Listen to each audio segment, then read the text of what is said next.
Mergulhar na mente de um gênio é sempre uma viagem.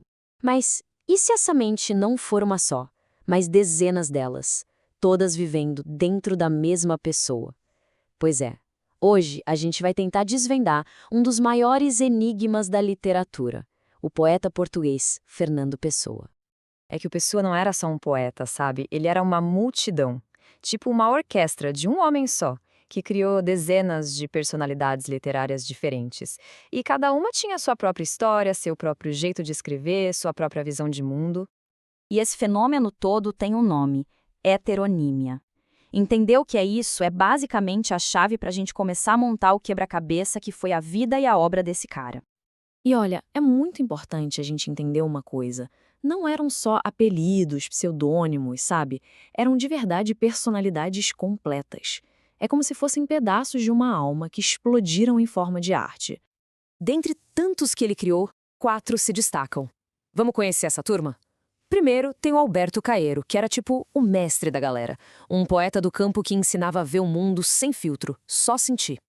Depois vem o Ricardo Reis, um médico todo certinho, classicista, que buscava a serenidade. Aí tem o Álvaro de Campos, um engenheiro supermoderno, intenso, a própria explosão de angústia. E por fim, o Bernardo Soares, que escreveu uma espécie de diário íntimo, todo fragmentado. 4 vidas, 4 mundos dentro de um só homem. Mas aí fica a grande pergunta, né? Por quê? Por que criar todo esse universo dentro de si? Era só um jogo, uma brincadeira de escritor? Bom, a resposta parece estar num lado do Pessoa que pouca gente conhece, uma parte da vida dele que ficou quase secreta. E é aqui que a gente encontra a chave para esse mistério todo. A resposta não está só na literatura, mas no esoterismo, ou seja, no envolvimento profundo que o Pessoa tinha com o ocultismo e sociedades secretas. E isso não é especulação, tá? Numa nota pessoal, o próprio Pessoa escreveu isso aí. Ele se via não apenas como um poeta, mas como um iniciado numa antiga tradição secreta. É bem impressionante, né? Tá, mas o que é esoterismo, afinal? Para o Pessoa, era um tipo de conhecimento que não era para todo mundo. Era para quem passava por uma preparação, uma jornada. E o nome desse processo é iniciação. Para ele, símbolos e rituais não eram besteira, superstição. Era uma linguagem, uma forma de conversar com o universo, de acessar umas verdades que a nossa mente, assim tão racional, não consegue alcançar sozinha. E o mais legal é que essa jornada esotérica não ficou só nos diários dele, não. Ela está bem no centro da sua poesia.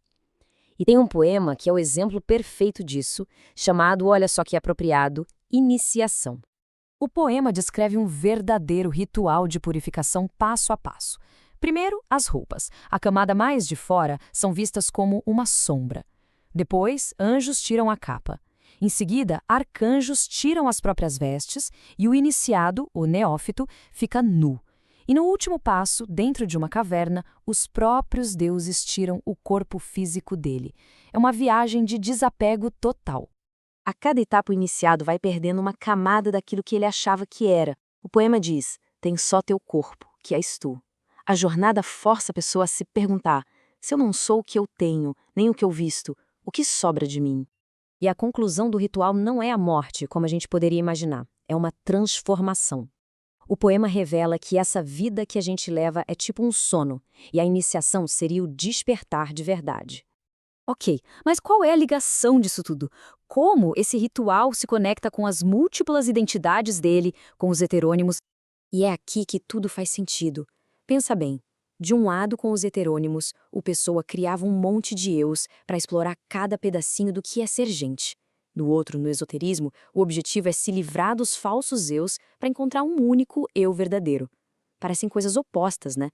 Mas na verdade, os dois caminhos tentavam responder a mesma pergunta. Quem sou eu? E quem confirma isso é o próprio Pessoa. Ele disse que colocou em cada heterônimo uma parte de si.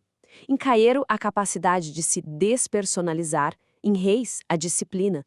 Em Campos, a emoção que ele não se permitia sentir. Os personagens dele eram como laboratórios da alma, onde ele podia viver tudo aquilo que não cabia numa vida só. Então, quando a gente olha para a obra do Pessoa com essa lente do esoterismo, tudo muda de figura. Deixa de ser só literatura e vira um verdadeiro mapa da alma. Ele não era só um poeta, ele era um explorador espiritual. O grande objetivo da vida dele era o autoconhecimento, e a literatura foi a principal ferramenta que ele usou nessa busca. Os poemas dele, então, não são só palavras bonitas numa página. São mapas de uma jornada para dentro de si mesmo.